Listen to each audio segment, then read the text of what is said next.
Hi everyone. The theme this time, for terrifying trios, is another that may not seem exactly scary on the face of it, but it's one of my favorites. This week we're talking about second chances.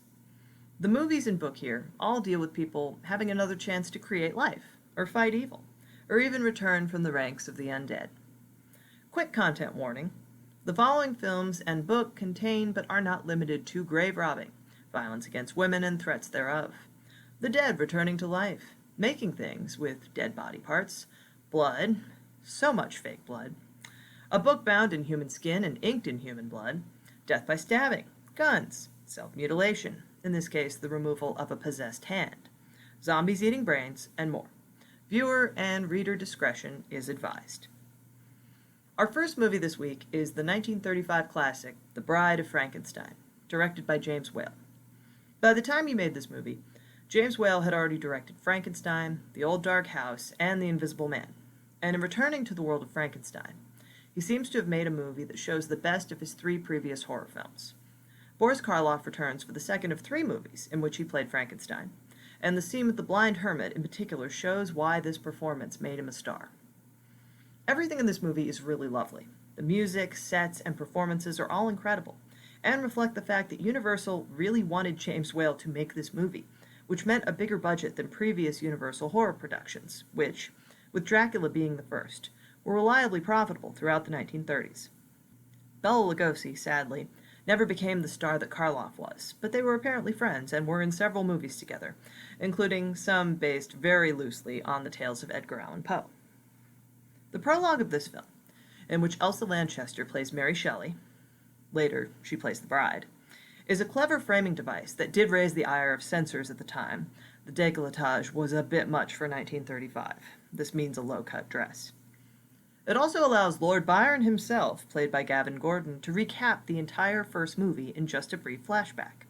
In this scene, the movie seems to acknowledge, we know you've seen the first movie, but just in case you didn't, here's what happened. Now we're going to show you something even better. The special effects in this movie are incredible.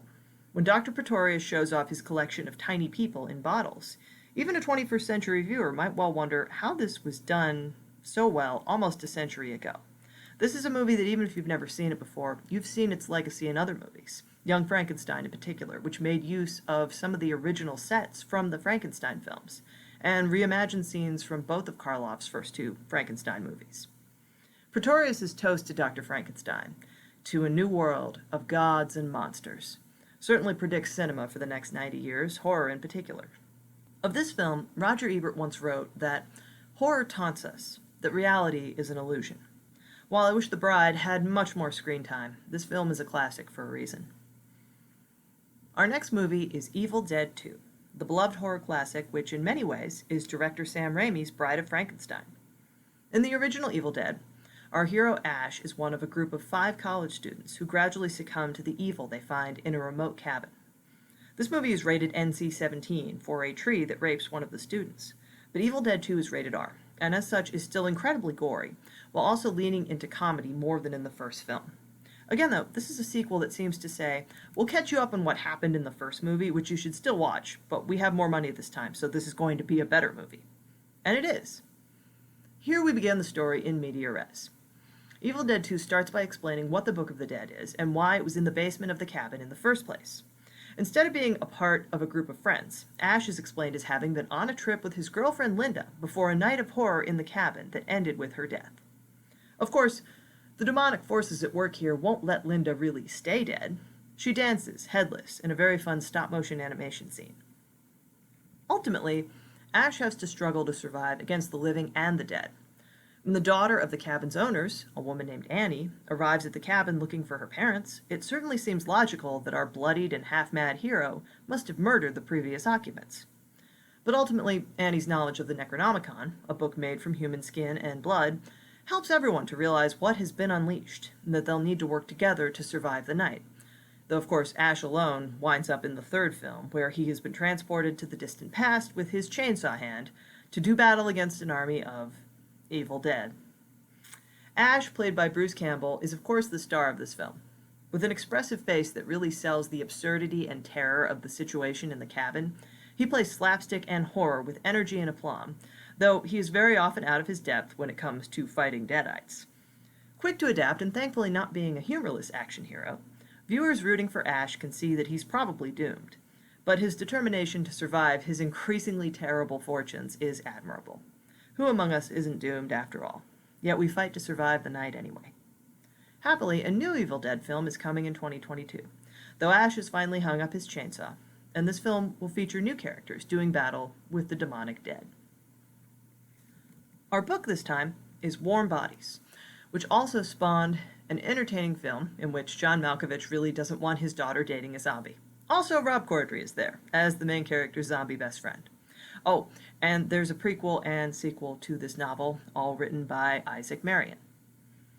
R is a zombie who doesn't remember the human he used to be, but in meeting, instead of eating, a girl named Julie, he begins to regain his humanity. Of course, R isn't like other zombies. He'd rather listen to music than feed on humans. But what if other zombies can be like R? What if you can recover from being a zombie?